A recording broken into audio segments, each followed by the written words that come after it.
vamos a ver que a mí me parece que es un tema que necesitan saberlo, que es el gabinete de imagen en Torres, pero acá vamos a ver las imágenes características o de lo que podemos observar los patrones característicos en cada una de las enfermedades. ¿Listo? Por ejemplo, en la anterior clase, ¿qué imágenes habíamos visto, doctora? ¿Qué te acuerdas?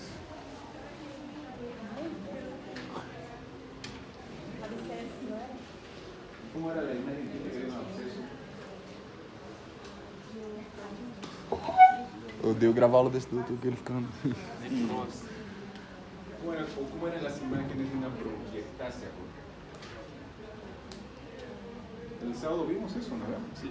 Vimos como, incluso vimos unas radiografías, unas ecografías, vimos unas tomografías para ver cómo eran las imágenes típicas en estos pacientes. Aumento da trama vascular, cilindro cardíaco. Habíamos visto que, por ejemplo, en una bronquiectasia, las imágenes eran en anillos, o habíamos visto también que eran, pero como líneas de tranvía.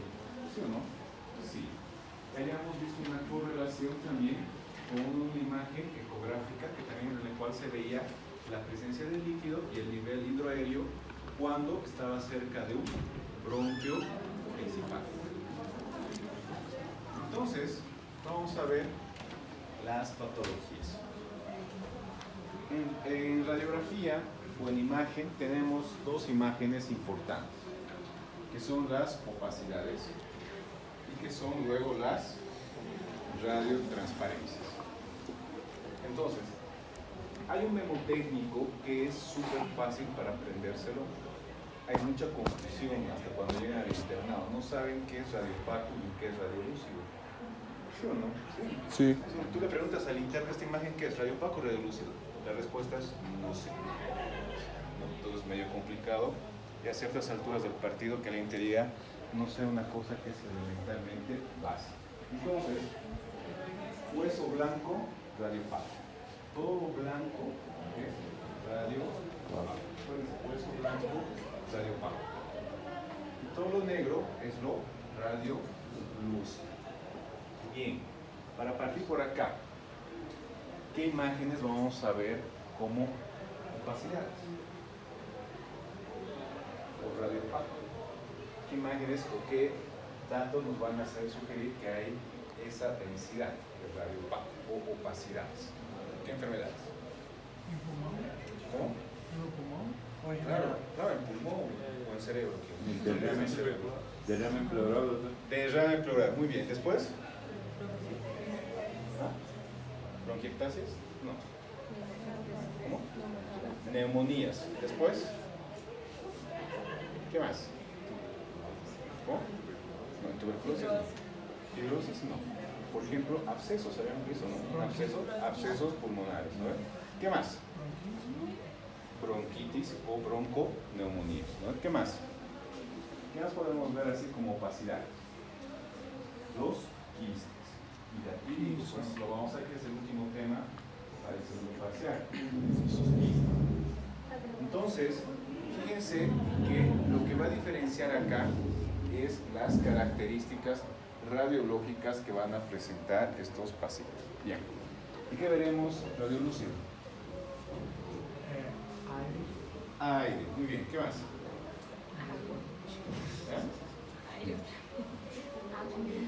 Doctora, pero si eso, ya hemos dicho, a ver, doctora, rebobínate, doctora. Todo lo blanco, líquido, derrames, neumonías es blanco. ¿Todo eso qué es?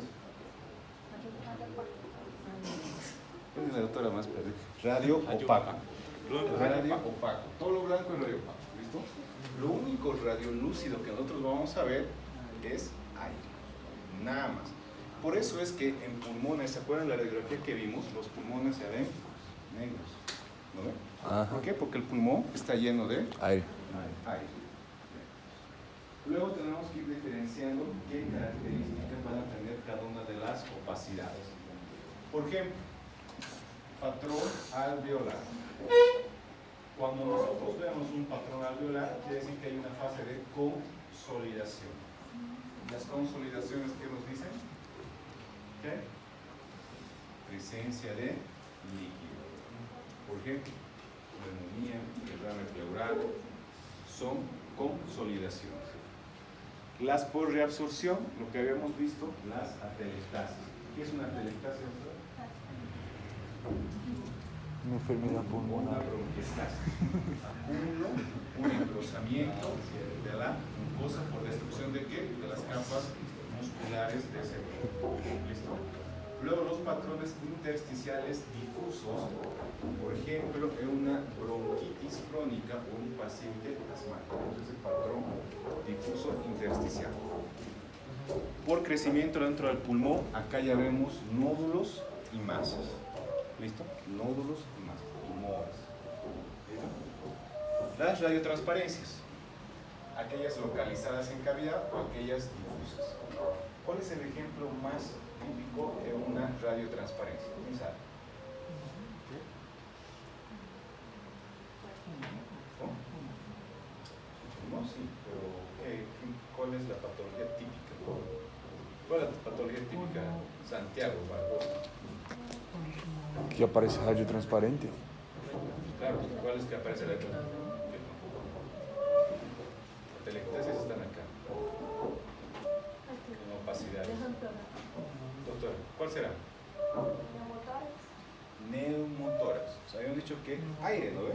Claro. Todas las radiotransparencias son aire. Entonces, la imagen más típica es la de un neumotórax. Veamos las opacidades, que son aumento de la densidad radiológica. En estas vamos a ver el infiltrado alveolar como principal característica. Acá en el infiltrado alveolar, si nosotros lo definimos, quiere decir el reemplazo del aire por líquido en las células con una combinación de ambos. Entonces vemos este tipo de imagen. Normalmente esto vamos a ver como la trama vascular que denomina, porque habíamos dicho que la sinopulmonar es una mezcla de los alveolos con arterias y venas pulmonares. Cuando se presenta este patrón alveolar, estas paredes empiezan a engrosarse y vemos esa imagen típica. Veamos ahora los criterios radiológicos en ese infiltrado alveolar. ¿Qué va a haber? Primero, aumento de la densidad. O sea, se va a ver más blanco de lo normal. Los bordes no van a ser regulares, sino van a ser unos bordes irregulares y no se van a poder distinguir la localización o la extensión. Distribución. Pueden ser lobales, segmentarias o en alas de mariposa. Luego tenemos que hay márgenes poco definidos, puede haber el tiempo, puede haber o ausencia de atelectasis. ¿Por qué el tiempo? ¿Por qué creen tiempo?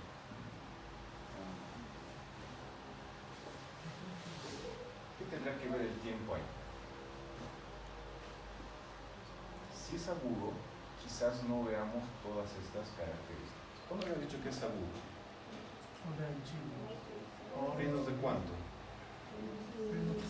¿Cuánto? Menos de una semana. Alguien parece que no van a aprobar su segundo parcial. ¿Cuándo hemos dicho que es agudo? Podríamos hablar del tema de abscesos pulmonares. Menos de 8 semanas.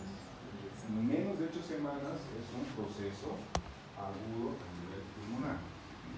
Más de 8 semanas es un proceso crónico. Entonces, mientras más crónico sea el cuadro, probablemente tengamos mayor aumento de la densidad. Perdón. Tranquilo. Entonces, a ver, ¿qué ven ahí? Un aumento de la ¿Qué densidad. ven ahí? Velocidad. ¿Qué creen que sea?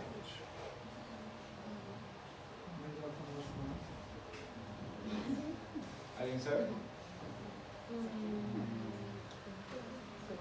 A ver, memoricen esto. Sí, tiene aumento la densidad. ¿Qué más, doctora? Bordes imprecisos.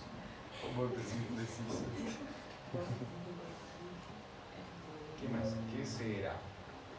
Una cosa es que tengamos los criterios, ¿no? que uno lo puede memorizar, pero la cosa es saber dar el diagnóstico imagenológico. ¿No? Sí. Porque cualquiera puede decir, esto es un aumento de la densidad, son bordes imprecisos, que parece que sea más crónico, cualquiera lo puede decir eso. Pero acá lo que realmente importa es el diagnóstico. Por ejemplo, yo les puedo poner en el examen una imagen así, les digo, escriban todo, las patologías, tratamiento y todo el todo.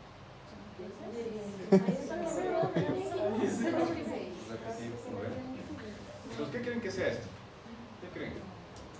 Aumento da trama vascular. Ah, Claro, pero ¿cuál sería el diagnóstico? ¿Abscesos? No. Fíjense esto. sería alguma coisa. Fíjense acá. Fíjense los vasos que están acá. Probablemente este sea un tumor. Probablemente esto sea un tumor. Y si ustedes se fijan acá, en la imagen, en la contraparte de la radiografía de tórax, también pinta que sea un tumor. ¿Cuándo podríamos decir que es un derrame pleural? ¿O cuándo diríamos que es un absceso? El derrame cuando no está presente los ángulos coestrofénicos y cosas diafragmáticas. Puede ser que esté presente, Bom. pero ¿cuál va a ser la imagen que te diga, no estás tú frente a un derrame pleural y no estás frente a un tumor? Porque ambos son opacidades, ¿no? Ambos son opacidades. ¿Cuál sería la imagen típica en el derrame pleural? Es que o derrame se localiza abaixo, entendeu? ¿Ah? A localização de derrame é abaixo. Claro, siempre es abajo por gravedad. Pero ¿cuál es la imagen típica que nosotros vemos